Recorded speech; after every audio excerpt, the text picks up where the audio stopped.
20h passées de quelques minutes, on s'excuse pour ce retard apporté à la diffusion de ce journal. Bienvenue, tout de suite les titres. Merci donc de nous rejoindre pour cette principale édition de la soirée. Tout de suite, le sommaire. Macky Sall a officiellement remporté le second tour de la présidentielle avec 65,80% des voix contre 34% contre son adversaire Abdoulaye Wade, 34,20%. Le Conseil constitutionnel vient de proclamer les résultats du second tour de la présidentielle. Et puis, levée du mot d'ordre de grève du SAES, reprise effective mais encore timide. Enseignants et étudiants diront dans cette édition leur volonté commune de sauver l'année en cours. Et puis, comme tous les vendredis, le sport, l'essentiel du sport, c'est avec Koumbadia Ratemar et ce sera en fin d'édition. C'est officiel, Macky Sall remporte le second tour de la présidentielle. 65,80% de Sénégalais ont dit oui à Macky Sall le 25 mars dernier. Les résultats du second tour de cette élection ont été confirmés par le Conseil constitutionnel. Abdoulaye Wade, le président sortant, a engrangé 34,20% des suffrages des Sénégalais. Par ailleurs, le taux de participation de 55% révèle une légère amélioration. Donc, on écoute à ce propos la proclamation officielle des résultats. Le Conseil constitutionnel, vu la Constitution, notamment en ses articles 33 et 35, vu le Code électoral, notamment en ses articles LO 132 à LO 143, vu la loi organique numéro 92-23 du 30 mai 1992 sur le Conseil constitutionnel, modifié par les lois organiques numéro 99-71 du 17 février 1999 et 2007-03 du 12 février 2007. Vu la décision du Conseil constitutionnel en date du 6 mars 2012, proclamant les résultats du premier tour du scrutin de l'élection du président de la République. Vu le décret numéro 2012-331 du 7 mars 2012, portant convocation du corps électoral pour le deuxième tour du scrutin de l'élection du président de la République. Vu la lettre numéro 520 du 27 mars 2012 du premier président de la Cour d'appel de Dakar, président de la Commission nationale de recensement des votes, transmettant le procès verbal des résultats provisoires du deuxième tour de l'élection présidentielle et les pièces y annexées. Vu les procès-verbaux, les listes d'émargement, les feuilles de dépouillement et autres documents transmis par les bureaux de vote et les commissions départementales de recensement des votes. Le rapporteur ayant été entendu en son rapport, après en avoir délibéré conformément à la loi. Considérant que les résultats provisoires du second tour du scrutin de l'élection présidentielle ont été proclamés le 27 mars 2012 à 14h50 par la Commission nationale de recensement des votes. Considérant que le Conseil constitutionnel n'a été saisi d'aucune contestation dans le délai prévu par l'article 35 de la Constitution. Considérant qu'aucune correction n'est apparue nécessaire sur les suffrages valablement exprimés. Considérant qu'en conséquence, les résultats définitifs du second tour du scrutin de l'élection présidentielle du 25 mars 2012 s'établissent comme suit. Électeurs inscrits, 5 307 962. Nombre de votants, 2 915 893. Bulletins nuls, 14 093. Suffrages valablement exprimés, 2 901 800. Ont obtenu Abdoulaye Wade, 992 556, soit 34,20. Macky Sall, 1 909 244, soit 65,80%. Qu'ainsi Macky Sall a recueilli la majorité des suffrages exprimés. Proclame. Article 1er. Macky Sall élu président de la République du Sénégal. Article 2. La présente décision sera affichée au greffe du Conseil constitutionnel et publiée sans délai au journal officiel. Délibéré par le Conseil constitutionnel en sa séance du 30 mars 2012. Et puis je vous propose lecture justement d'un communiqué du président Macky Sall. Mes chers compatriotes, j'éprouve un réel plaisir à vous renouveler mes compliments pour le succès enregistré par notre pays à travers l'organisation et le déroulement de l'élection présidentielle de février-mars 2012. Chaque Sénégalaise et chaque Sénégalais, où qu'il se trouve, quelle que soit son appartenance politique, a des raisons objectives d'éprouver de la fierté. En ma qualité de président élu, j'exprime à toutes et à tous mes félicitations les plus chaleureuses. La cérémonie de prestation de serment de lundi prochain, j'aurais souhaité la vivre avec tout le monde à mes côtés. Mais vous comprenez, mes chers compatriotes, électeurs, alliés, militants et responsables politiques, l'impossibilité d'exaucer un tel vœu. J'ai pris le choix d'inscrire cette cérémonie dans le cadre strict de la solennité républicaine, des règles du protocole d'État et la sobriété requise par la situation du pays. Je suis convaincue de répondre en cela à l'option de la majorité de nos concitoyens. Toutefois, un rassemblement est prévu dans l'après-midi à la place de l'Obélisque pour honorer la jeunesse et les populations. Bien entendu, nous entendons faire honneur à nos hôtes étrangers et aux officiels de notre pays au cours de ces cérémonies qui constituent un grand moment pour notre pays. Au demeurant, je suis convaincue que par vos prières, chacun dans sa croyance, vous serez avec moi dans ces moments de solennité pour que le Tout-Puissant nous aide à répondre aux attentes que vous avez placées en ma personne. Monsieur Macky Sall, président élu de la République. On poursuit ce journal, je vous le disais au sommaire, le syndicat autonome des enseignants du SAES. Avant de passer au syndicat autonome des enseignants du SAES, on ouvre la fiche d'audience du président Macky Sall. Son Excellence l'ambassadeur d'Espagne au Sénégal a été reçu cet après-midi par le président élu Macky Sall. Cristina Diaz est porteuse d'un message de félicitations du président d'Espagne. Son Excellence dira que les liens de coopération entre les deux pays seront renforcés. Cristina Diaz, que je vous propose d'écouter au micro de Radical. J'ai transmis un message de félicitations du président du gouvernement espagnol pour sa victoire aux élections présidentielles et aussi un message de félicitations au peuple sénégalais pour ces élections et pour la façon dont ils sont venus voter et renforcer la démocratie dans le Sénégal. Oui, l'Espagne et le Sénégal entretiennent des relations très fluide depuis longtemps et on a exprimé le souhait des respectifs pays d'aller au-delà de ces relations, les approfondir, les amplifier et de la part de l'Espagne, j'ai transmis notre engagement à continuer à appuyer, à collaborer avec le président Macky Sall et avec son gouvernement dans cette nouvelle étape. Puis je vous le disais au sommaire, le syndicat autonome des enseignants du supérieur a levé son mot d'ordre de grève tout de suite à direction de l'université Cheikh Anta Diop de Dakar. Plus précisément à la faculté des lettres et sciences humaines là-bas, Fatou Diouf a rencontré étudiants mais aussi le corps professoral. On suit ce reportage. Voici le fameux couloir de la mort de l'université Cheikh Anta Diop de Dakar. Cette voie mène aux différentes facultés. Mais avant tout, un crochet au CESTI, Centre d'études des sciences et techniques de l'information et de la communication. Ici, les cours ont bel et bien repris. Les journalistes en herbe en année de licence s'affairent au dérochage et au montage. Là, je suis en train de dérocher le dernier jour de la campagne, là où Maître Wade était à Niaritali. Leurs frères de la première comme de la deuxième année ont également retrouvé les classes. La peur de vivre une année blanche ou invalide est désormais écartée, même si certains modules n'ont pas encore démarré. Heureusement que la situation politique s'est un peu apaisée et avec la suspension du mot d'ordre de grève par les enseignants du supérieur, nous avons quand même bon espoir que l'année pourra être validée. Même constat à cette intersection, point de passage des étudiants et personnels des facultés. Nous sommes à la faculté des lettres. Ici, tout porte à croire que les cours ont redémarré, mais la réalité est tout autre. Seul le département de sociologie sort du lot. Il y a le département de sociologie qui a déjà commencé des cours depuis hier ou avant-hier. Tous les autres départements vont commencer en début de semaine prochaine, c'est-à-dire lundi. Simone et Bousson sont des étudiantes en Master 2 de lettres modernes. Toutes deux ont vécu plus de 4 mois d'inquiétude et d'angoisse, mais aujourd'hui, l'espoir est revenu.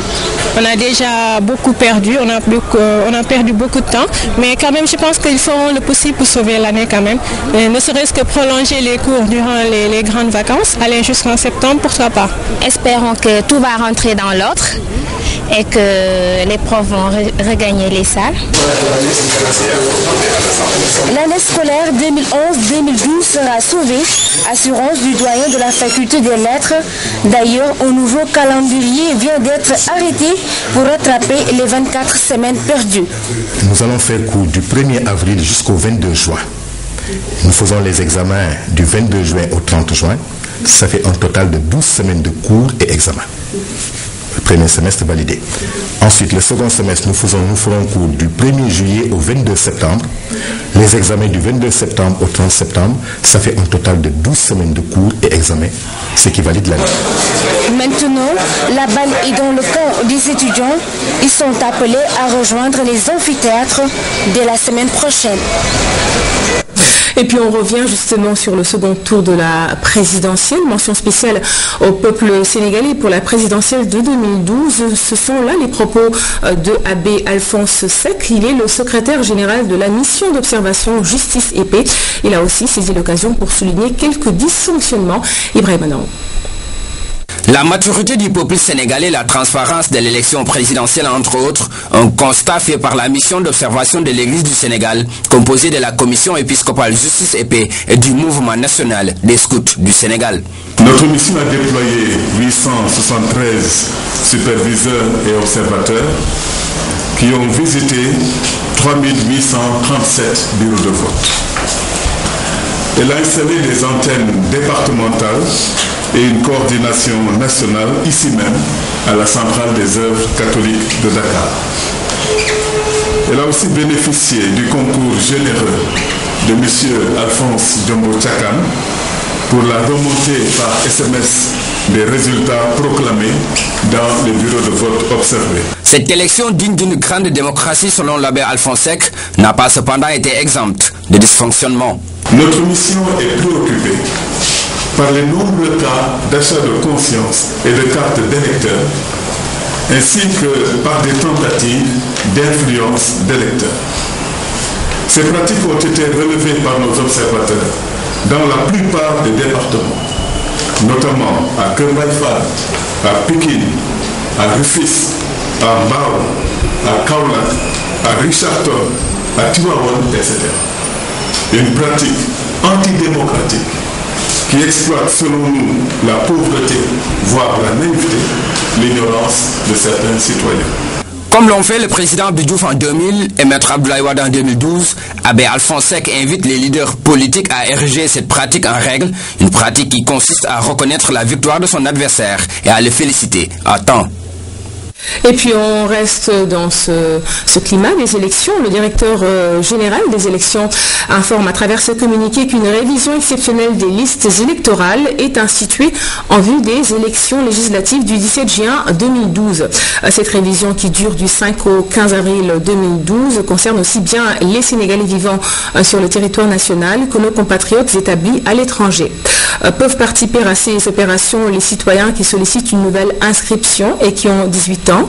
Et plus à la date du 17 juin 2012, les électeurs qui demandent une modification de leur inscription, les militaires et paramilitaires ou les civils qui changent de statut, les électeurs qui ont perdu leur carte d'électeur. En cas de perte justement de la carte, l'électeur fait la déclaration auprès de la commission administrative qui lui délivre une attestation sur la base de laquelle il peut demander la délivrance d'un duplicata.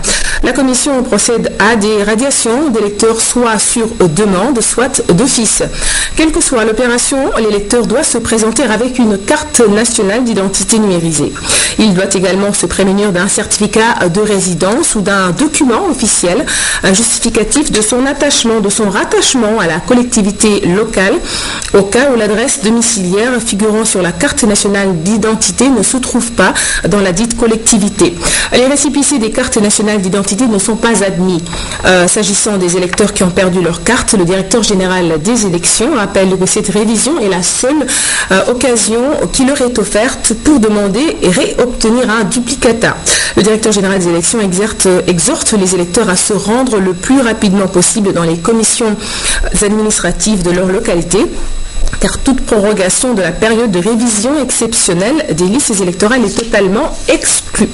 Et puis un autre communiqué du ministère chargé des élections, le directeur général des élections rappelle aux personnes indépendantes désireuses de participer aux élections législatives du 17 juin 2012 qu'elles doivent, entre autres formalités, recueillir la signature de 10 000 électeurs inscrits, domiciliés dans 6 régions, à raison de 500 au moins par région, conformément aux dispositions de l'article L145 du Code électoral. À ce propos, ils peuvent passer à la direction générale des élections pour le retrait des modèles de listes d'électeurs appuyant des candidats indépendants prévus à cet effet. En outre, il leur demande de veiller particulièrement sur la stricte conformité des signatures recueillies avec celles figurant sur les cartes nationales d'identité des électeurs concernés.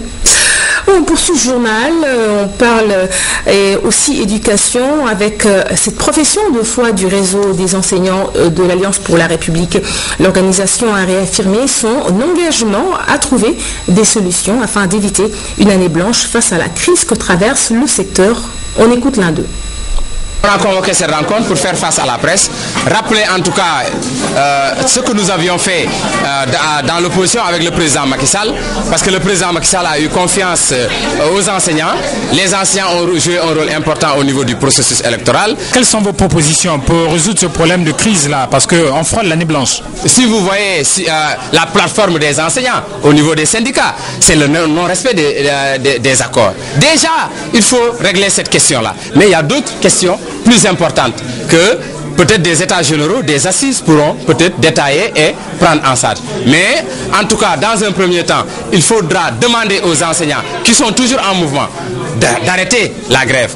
Le président Macky Sall a tenté de le faire la veille des élections et pendant la campagne aussi. Il a demandé aux enseignants de surseoir et de se mobiliser et de sanctionner ce régime qui est là.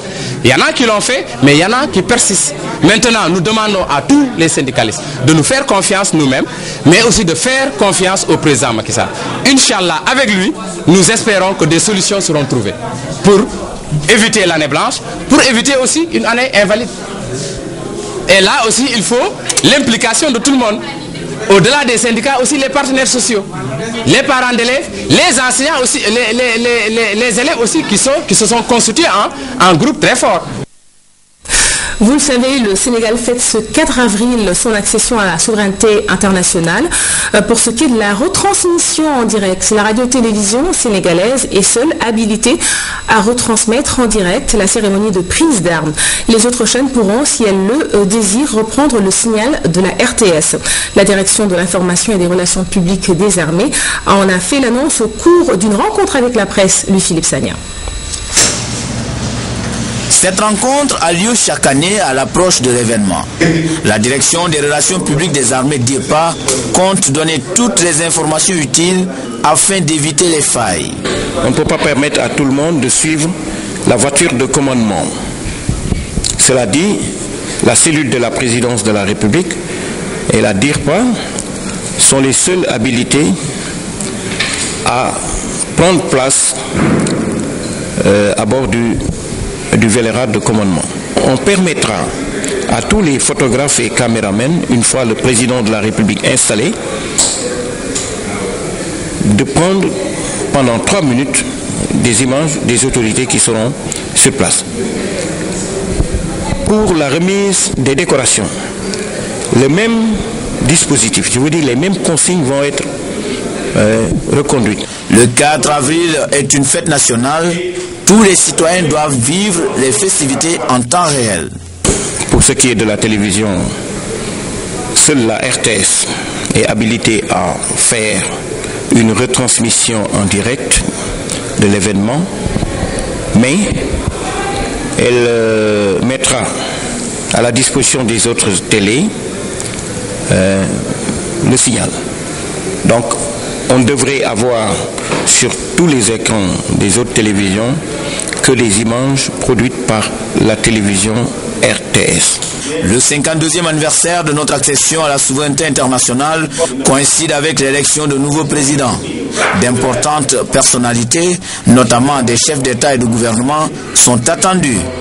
Voilà pourquoi la DIRPA invite la presse à une meilleure compréhension des consignes de sécurité.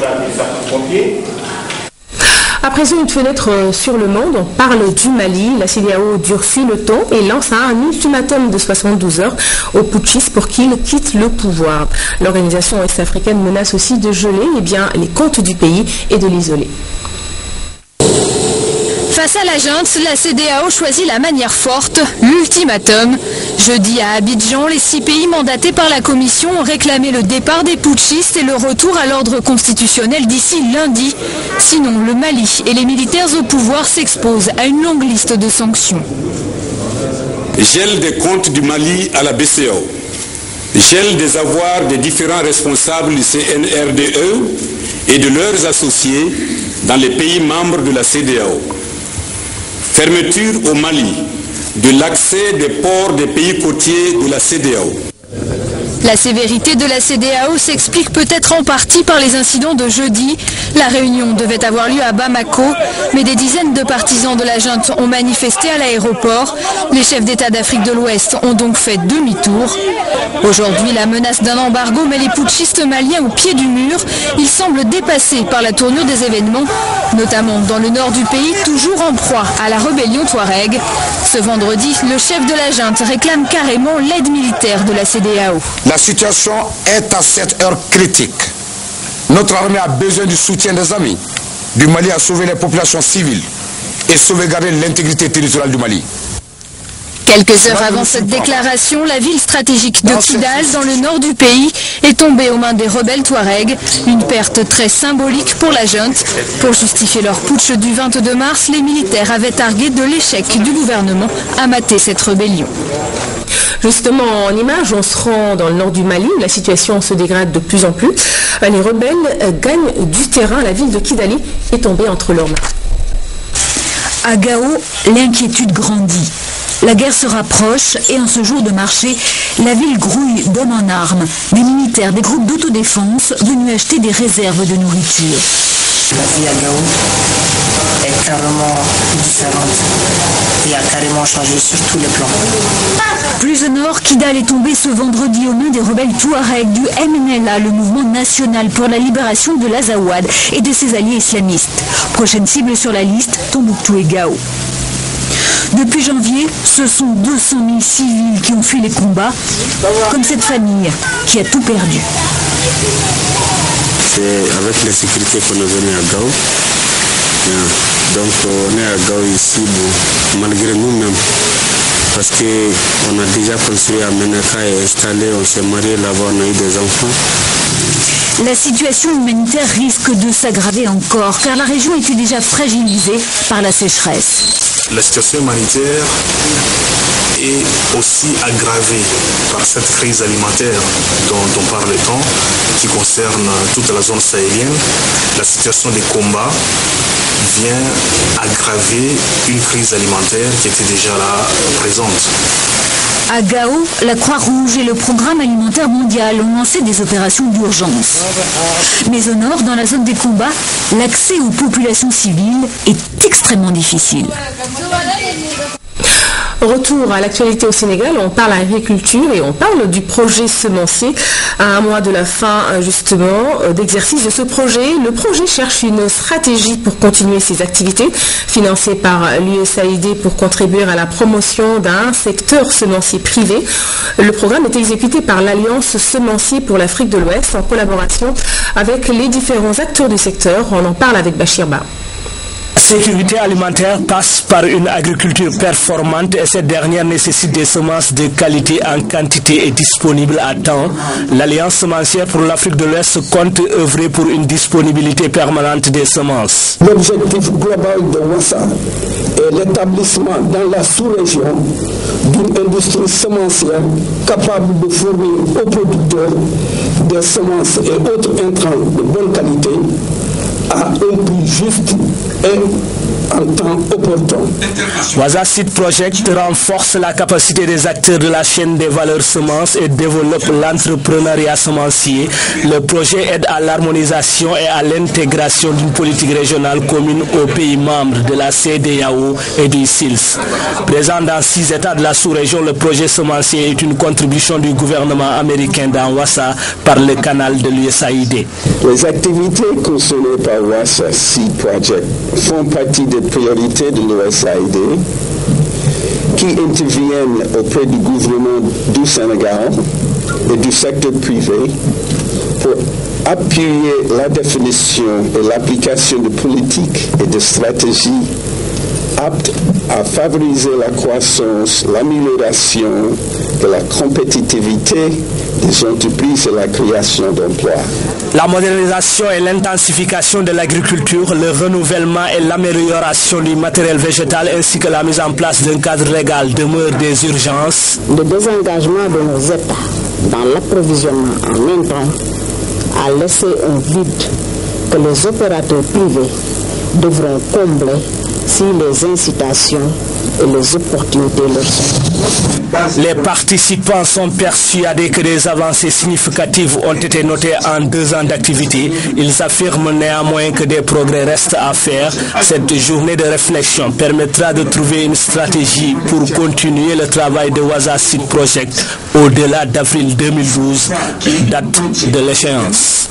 Et puis on parle dans ce journal d'un autre programme, il s'agit de celui Vivre contre nourriture, un programme du Programme alimentaire mondial. Le projet fait la promotion d'activités de reboisement de la mangrove ou encore d'érection de digues. Aramdao, reportage à Ziguinchor.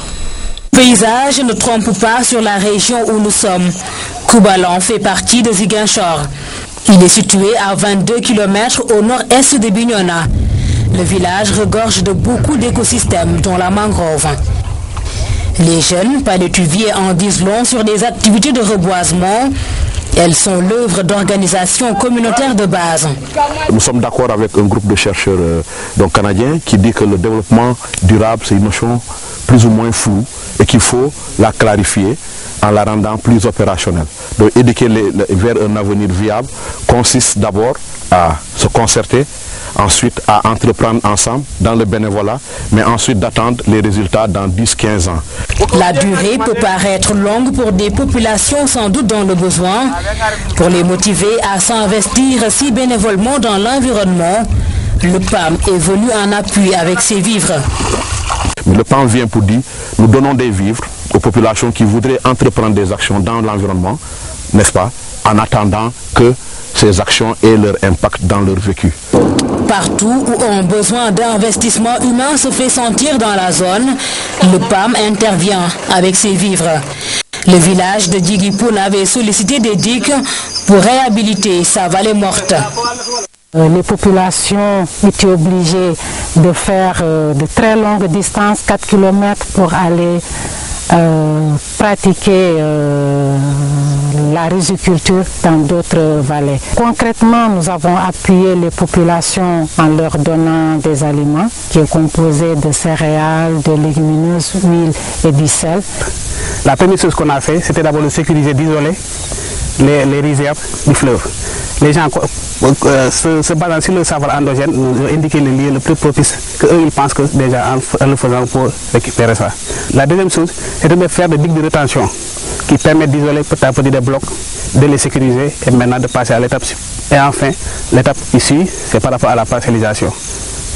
Les nénuphars sont là pour témoigner de la récupération de la vallée.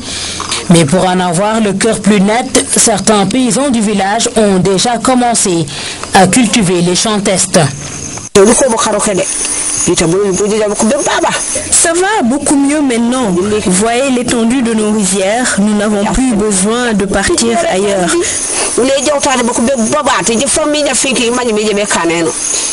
Je me levais très tôt pour aller cultiver dans une autre localité et je ne rentrais que très tard.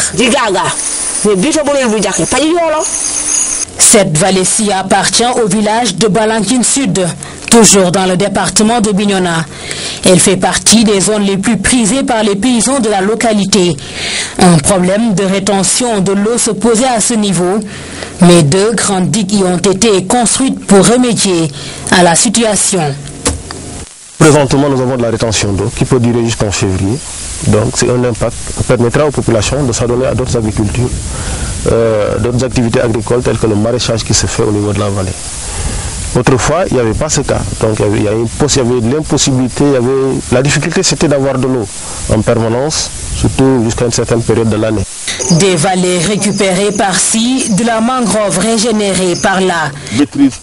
Les impacts de ces actions sont multiples dans cette zone de la Casamance. La nature retrouve des couleurs, les populations, elles, retrouvent d'anciennes activités de subsistance. Et il nous permet d'intervenir. À présent, je vous fais lecture de 2 autres communiqués. Tout d'abord, un communiqué de Mahmoud Abbas, président de l'État de Palestine et président du comité exécutif de l'OLP. Son Excellence, donc le président Macky Sall, président de la République du Sénégal, mes salutations. Il m'est agréable de vous adresser les très vives et chaleureuses félicitations au nom de notre peuple palestinien et sa direction, et à mon nom propre à l'occasion de votre élection comme président de la République sœur du Sénégal, en vous souhaitant beaucoup de succès dans l'exercice de votre exaltante mission et à conduire votre peuple dans le succès, et à conduire votre peuple dans la réalisation de ses aspirations, du progrès et stabilité, et servir toutes les causes justes de notre Oumma. Avec nos meilleurs voeux dans la santé et le bonheur, et pour les relations fraternelles qui existent entre nos 2 peuples et nos 2 pays frères, plus de progrès et de prospérité. Ce communiqué aussi du président de la République populaire de Chine, Hu Jintao, adressé à son Excellence, Monsieur le président élu de la République du Sénégal, Macky Sall. Excellence, je me réjouis d'apprendre la nouvelle de votre élection au poste de président de la République du Sénégal. Je tiens, au nom du gouvernement et du peuple chinois, ainsi qu'en mon nom personnel, à vous exprimer mes chaleureuses félicitations avec mes meilleurs vœux pour la grande réussite de votre noble mission. Ces dernières années, les relations entre la Chine et le Sénégal ont connu un développement considérable. Nos 2 pays ont multiplié leurs échanges de visites de haut niveau, renforcé leur confiance politique mutuelle et obtenu d'abondants fruits dans leur coopération pragmatique et amicale, entre autres en matière économique, commerciale, culturelle, éducative et médicale. Ensemble, ils ont mené des concertations et des coordinations étroites dans les affaires internationales. Je profite de cette heureuse occasion pour vous assurer le grand attachement de la patrie chinoise à l'amitié sino-sénégalaise et mon entière disponibilité pour œuvrer de concert avec votre Excellence en vue de porter sans cesse les relations de coopération amicale entre nos 2 pays et de nouveaux paliers pour le plus grand bien de nos 2 peuples. Très haute considération. La page santé de cette édition à présent, elle nous amène à parler de la réception d'une ambulance médicalisée. On est dans la banlieue de Dakar, plus précisément à Mbao. Il faut dire que les populations viennent d'être émises le premier matériel du genre. C'est un reportage de Naïda Dia. La délivrance ouverte aux femmes de Petit Mbao grâce à cette ambulance. Longtemps handicapées par l'enclavement de cette zone, les populations peuvent désormais compter sur ce véhicule médicalisé pour les évacuations sanitaires d'urgence. C'est une grande communauté Petit Mbao et il n'y avait pas d'ambulance ni rien. Les quelques qui avaient des voitures, des femmes, on les réveillait à 2h du matin, 3h du matin. Et on a perdu ici des mamans qui par faute de moyens pour pouvoir être transportées, vraiment qui ont laissé la vie en donnant la vie, qui ont eu des hémorragies externes et malheureusement elles sont passées, quoi. Donc ça vient pour nous réconforter. Les femmes qui venaient faire les accouchements à la maternité, quand elles doivent être référées dans les hôpitaux, ont d'énormes difficultés pour trouver un transport. Et de ce fait, cette ambulance constitue une bouffée d'oxygène pour soulager le transport qu'elle devait payer pour aller à l'hôpital. Des lots de médicaments leur ont aussi été offerts, suffisants pour que les populations esquissent les pas de danse et sont conscientes de l'apport inestimable de ce matériel médical. Par la voix de leur mère, les populations ont tenu à remercier le généreux donateur. C'est avec plaisir que nous réceptionnons l'ambulance qui nous a avec un matériel médical qui nous a été offerte grâce à un résident de Mbao qui vit en Espagne et qui donc par ses relations a pu nous obtenir cette ambulance. L'ambulance devrait profiter à toute la commune de Mbao. C'est pourquoi les autorités sanitaires ont insisté sur la nécessité d'un bon entretien, ce qui contribuerait à faire reculer la mortalité maternelle et infantile dans cette zone enclavée. Je vous propose lecture d'un autre communiqué du président de la République islamique de Mauritanie, le président Mohamed Ould Abdelaziz, à son Excellence, Monsieur le Président de la République du Sénégal, Macky Sall. Monsieur le Président et chers frères, à l'occasion de votre brillante élection à la magistrature suprême de la République sœur du Sénégal, j'ai l'honneur de vous adresser en mon nom propre, au nom du gouvernement et du peuple mauritanien, nos chaleureuses félicitations et nos meilleurs vœux de succès dans votre noble tâche. Nous sommes persuadés que les relations séculaires entre la Mauritanie et le Sénégal continueront à se renforcer et à s'enrichir sous l'impulsion de votre Excellence dans l'intérêt mutuel des deux peuples frères. Je vous prie d'agréer, Monsieur le Président et chers frères, l'expression de ma très haute considération. Global Green est au Sénégal. Notre pays abrite depuis hier les Verts de ce monde. Comprenez le rassemblement des partis politiques écologistes. Pendant 72 heures, ils ont à cœur de revisiter la charte des écologistes. Un timing qui sera aussi mis à profit pour proposer des solutions face à la crise mondiale. On en parle avec Cézina Alioune-Fall. En choisissant le Sénégal pour abriter ce troisième congrès, les écologistes comptent impliquer l'Afrique dans le développement global, un développement qui ne peut se réaliser sans la paix, selon Global Green, qui s'est félicité du bon déroulement du scrutin présidentiel. Mes amis de par le monde, par des conférences téléphoniques, m'exigeaient l'état de la situation au Sénégal. Je tenais toujours à leur dire qu'au Sénégal, il n'y aura que la paix. L'organisation verte a proposé son modèle de développement. Selon les écologistes, il est temps de penser global et d'agir local.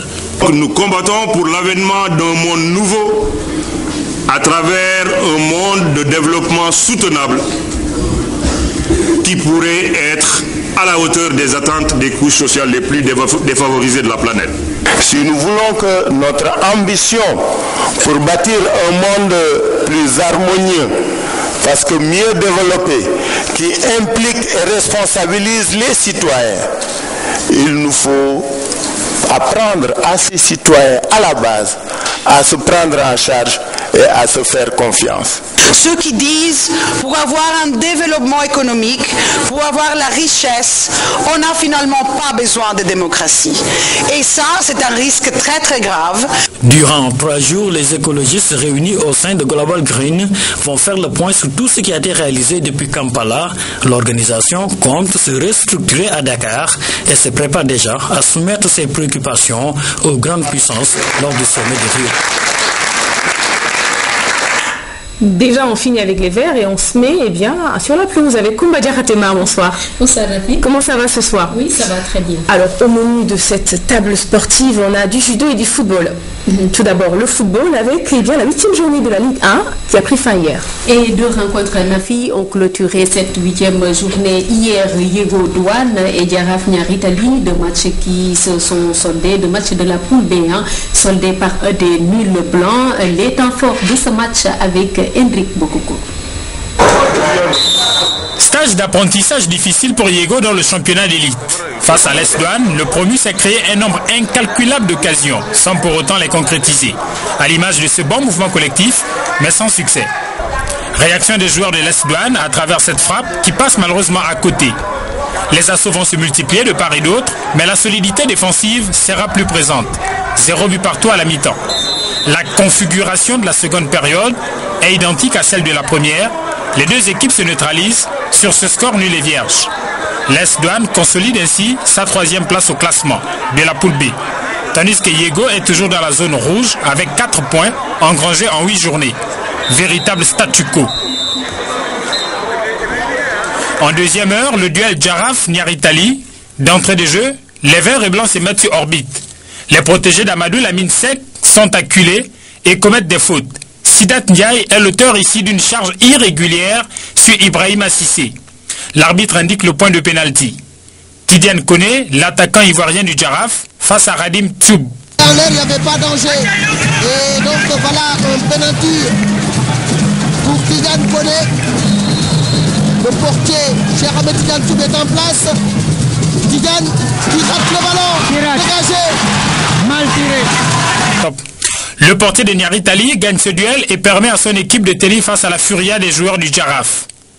La mi-temps interviendra sur ce score de parité. À la reprise, les joueurs de Niary Tally vont être plus entreprenants, avec plusieurs tentatives, mais le portier du Jaraaf veillait au grain. Score final, 0 but partout.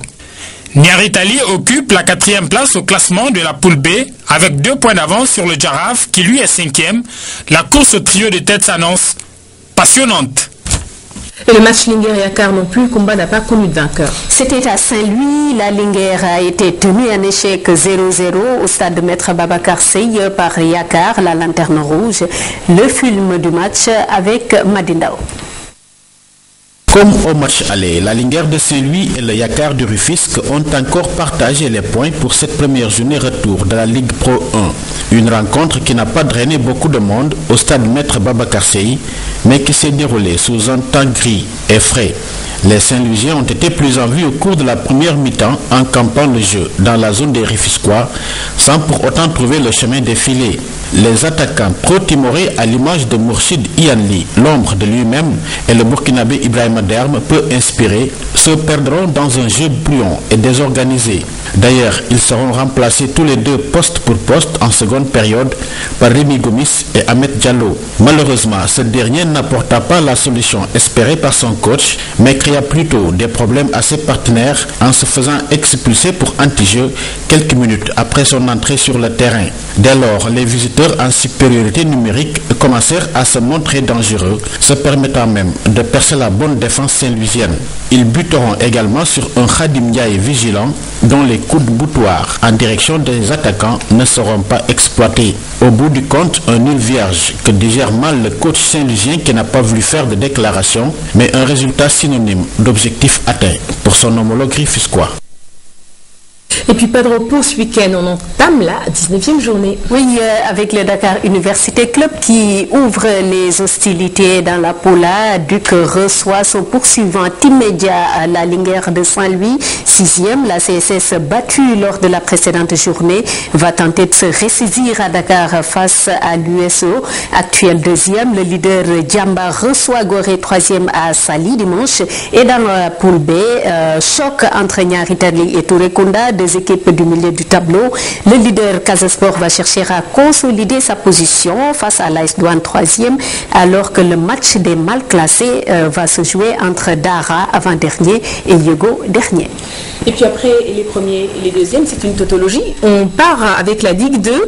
La Ligue 2 aussi qui joue sa 9e journée à partir de ce samedi. Ce samedi, la Jeanne d'Arc a l'opportunité de s'éloigner de la zone des relégables en recevant RS Yoff. Déplacement à risque de la lanterne rouge. Catherine Hambourg, Dakar Sacré-Cœur 3e, fera face au leader Renaissance lundi. Et dans la poule B, duel pour la 3e place entre Saloum et HLM, 12 points à eux deux.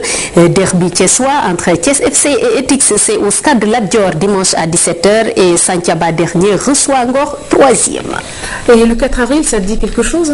Oui, c'est la fête de l'indépendance. Il y a également les championnats d'Afrique de judo et le Sénégal sera de la partie. Agadir au Maroc sera d'ailleurs la capitale du judo africain. Nafi, du 4 au 7 avril 2012, le royaume chérifien va abriter donc les championnats d'Afrique qui certainement vont battre le record de participation puisqu'il y a les JO qui se dessinent et les Lions du Sénégal ont fini de se préparer et ils seront pour non seulement gagner des médailles mais aussi se qualifier pour les Jeux Olympiques Londres 2012. Nous voyons tout cela avec Sensei Yarmolo.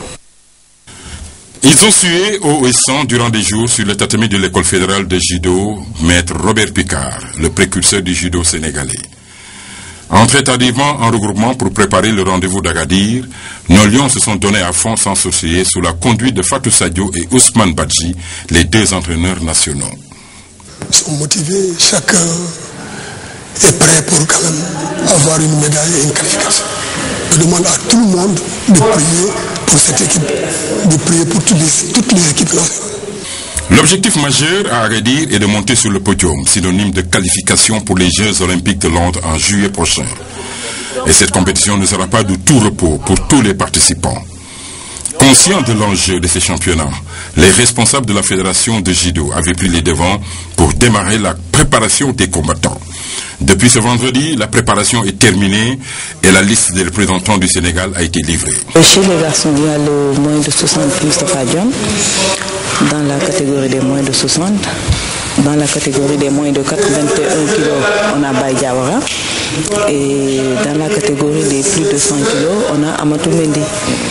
Du côté des dames, on a à moins de 52 Daysen, moins de 57 Hortense Djedjou, moins de 63 Parissé, moins de 70 Anna Correa, moins de 78 Georgette Sagna et Monica Sagna en plus de 78 kg. Ce ne fut pas facile, c'est vrai, mais le système de cette année a permis aux uns et aux autres de ne pas stresser.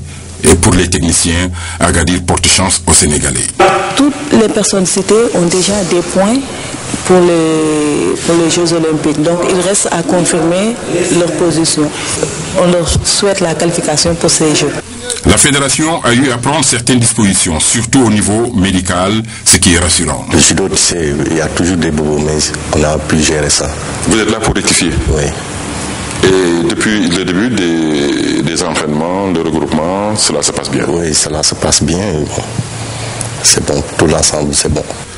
La balle est maintenant dans le camp du ministère des Sports pour le grand départ prévu ce dimanche à 3h du matin. Koumba, des annonces? Oui, des annonces et nous restons dans les JO Nafi avec escrime Alexandre Bouzaïd qui s'est qualifié pour les JO Londres 2012 depuis hier au Maroc. Il rejoint donc du coup Malal Ndiaye de la lutte et donc nous parlons aussi lutte ce soir tout à l'heure à 22h. Le face-à-face Tonnerre Sathiès sera en direct sur la RTS et le combat est prévu le 4 avril au stade Demba Diop. Et puis demain, comme tous les samedi après-midi sport avec à 14h la Premier League, le match Manchester City-Sunderland qui sera commenté par Ibrahim Mbou. Voilà qui est dit et bien dit. Merci Koumba pour toutes ces informations très fraîches. Je te souhaite de passer une excellente soirée. Merci à toi aussi. Merci beaucoup. Je vous fais, avant de vous quitter, relecture de ce communiqué du président Macky Sall. À mes chers compatriotes, j'éprouve un réel plaisir à vous renouveler mes compliments pour le succès enregistré par notre pays à travers l'organisation et le déroulement de l'élection présidentielle de février-mars 2012. Chaque Sénégalaise et chaque Sénégalais, où qu'il se trouve, quelle que soit son appartenance politique, a des raisons objectives d'éprouver de la fierté. En ma qualité de président élu, j'exprime à toutes et à tous mes félicitations les plus chaleureuses. La cérémonie de prestation de serment de lundi prochain, j'aurais souhaité la vivre avec tout le monde à mes côtés. Mais vous comprenez, mes chers compatriotes, électeurs, alliés, militants et responsables politiques, l'impossibilité d'exaucer un tel vœu. J'ai pris le choix d'inscrire cette cérémonie dans le cadre strict de la solennité républicaine, des règles du protocole d'État et la sobriété requise par la situation du pays. Je suis convaincu de répondre en cela à l'option de la majorité de nos concitoyens. Toutefois, un rassemblement est prévu dans l'après-midi à la place de l'Obélisque pour honorer à la jeunesse et les populations. Bien entendu, nous entendons faire honneur à nos hôtes étrangers et aux officiels de notre pays au cours de ces cérémonies qui constituent un grand moment pour notre pays. Au demeurant, je suis convaincu que par vos prières, chacun dans sa croyance, vous serez avec moi dans ces moments de solennité pour que le Tout-Puissant nous aide à répondre aux attentes que vous avez placées en ma personne, Monsieur Macky Sall, président élu de la République, à qui nous souhaitons bien sûr bonne chance pour cette nouvelle émission. Merci d'avoir suivi cette édition qui est à présent terminée. Très bonne suite de programme. En fin de soirée, retrouvez Ibrahim Mbou pour d'autres infos.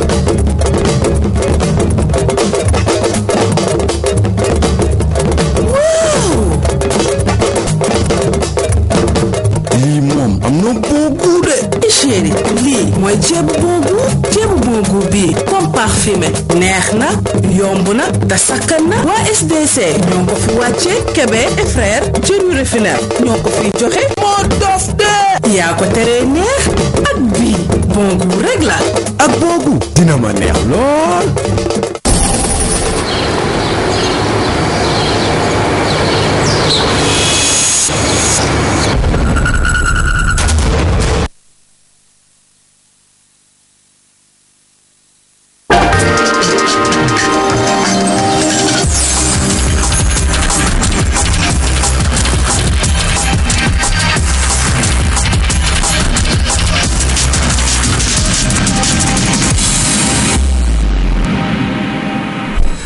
mbokk yi asalaamaaleykum wa rahmatulahi taala wa barakaatu ñu ngi leen di nuyu ci seen télévision nationale mu di RTS 1 fas yéene leen indil bataaxal boo jógee ci président Macky Sall di njiitu réewum Sénégal président Macky Sall di yëkkati kàddu yi di ko jagleel nag doomu Sénégal yépp di wax ni daal mi nga am mbégte ak bànneex di dellu di rafetlu li nga xamante ni nekk na ndamu Sénégal boo xam ne Sénégal am na ko ginnaaw wote yi ñu amal ci diggante weeruk février ak weeruk mars atum 2012 président Macky Sall di wax ni doomu Sénégal bi bu góor bi muy doomu Sénégal bu jigéen bi ku ci nekk ak fu mu mënti nekk ak ci parti politique bu mu mënti bokk mi ngi dellu daal di ko ndokkale bu baax a baax di wax ni tamit man Macky Sall jiitu réew mi nga xamante ni man la ñu fol bees maa ngi dellu di leen gërëm di leen sant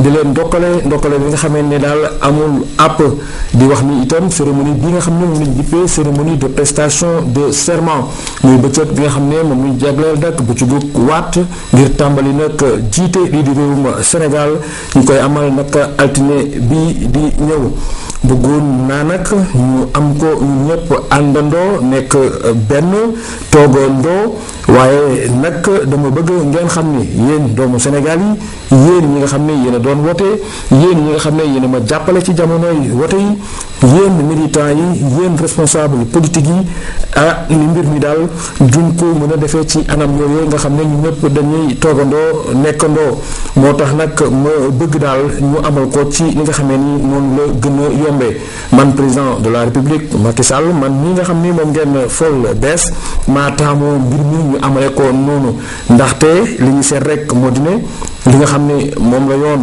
wax mu di solennité républicaine ak li nga xam ne moom la ñu wax règle protocole d'état maanaam protocole bi lépp li nga xam ne ci la aju moo tax ma jàpp ni daal mbir mi mën nañ ko amale ci anam yi nga xamee noonu la gënee simple maanaam itam ñu seet ci jamono yi nga xamee ne ak fànn yi nga xamee ne réewum Sénégal ci la toll ñu amal mbir mi daal ci li nga xamee mooy anam yi gën a simple man nag gëm naa man Macky Sall président de la République ne daa nga ma fekk ci loolu nga xam ne maa ngi leen koy ñaan di leen ko yëgal ngir ñu ànd ci te xam naa ne li ëpp ci doomu Sénégal yi daan ma fekk ci loolu nga xam ne ñaan naa leen ko teewul nag donte ne mbir mi duñ ko amal ci xumbute ak mbumbaay yooyu waaye nag ca ngoon sa ca altine ja daañu amal xew-xew bu mag ci fi nga xam ne moo di place de l'Obélisque fii ci Ndakaaru muy jamono joo xam ne jamono yu mbégte la ak bànneex ñu jagleel ko Sénégal yépp rawatina itam ndaw yi njiitu réew mi Macky Sall mu ngi dellu di wax ni daal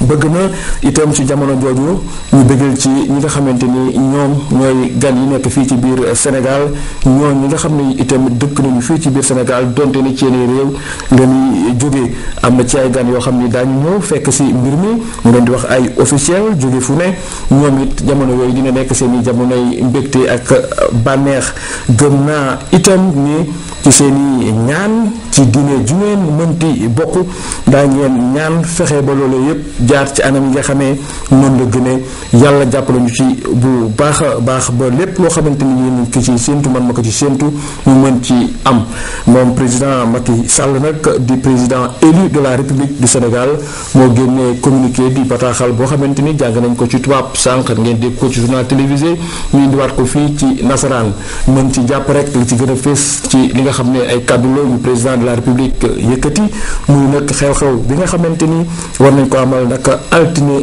bii di ñëw muy cérémonie de prestation de serment bi moom Macky Sall nag bëgg doomu Sénégal yépp ànd ci jamono yooyu ci bis boobu nga xam ne moo di bisu prestation de serment bi di mandargaal waat bi nga xamante ni fas yéene ko waat ngir tàmbali nag ànd ak Sénégal di liggéey ngir Sénégal xew-xew boobu nag wax na ni bëgg-bëgg moo doon ñu def ko ci ni mu gën a xumee waaye nag jamono ji mayewu ko moo tax mu bëgg ñu amal ko ci ni mu gën a simple moom président de la République ñaan doomu Sénégal yépp ñu fekk si ko ci noonu te wax na ni itam gëm nañu doomu Sénégal yi daañ ko fekk ci loolu ba tey président de la République Macky Sall dellu na wax ni daal doomi Sénégal yi ca altine ji ca ngoon am na xew-xew bu mag boo xam ne place de l'Obélisque lay amee doomi Sénégal ak waa Sénégal yépp woon na leen ci biir xumbute ci biir mbumbaay ñëpp daal àndandoo ci biir mbégte ak ñi nga xamante ni itam ñoom ñoo di doomi yeneen réew yu nekk fii ci Sénégal muy jamono joo xam ne kenn dootu ko fàtte naka altine fii ci place de l'Obélisque ci Dakar ci noonu itam président de la République mi ngi dellu di sàkku ñaan di doomi Sénégal yi ku ci ne ci diine joo mënti bopp nga ñaan ngir loolee nga xam ne moom ñu sumb ci fan yi di ñëw rawat na ci altine ji ñu mën ko amal ci ni nga xamee moo di anam yi gën ci anam yoo xamante ni moom la ñëpp doon séntu président de la République Macky Sall dellu di gërëm di sant askanu Sénégal yépp yéen mbokk yi nga xam ne yéen seetaan seen télévision nationale loolu mooy xew-xewu bànneex bi nga xam ne mënoon doon indil di leen ko jàngatal mu di bataaxal boo xam ne mu ngi jóge ci président de la République mu di Macky Sall del rek di leen gërëm ci di leen sant itam ci topp bi ngeen di topp seen télévision nationale di leen bàyyi ba tey ngeen wéyandi programme yi di leen ñaanal guddi jàmm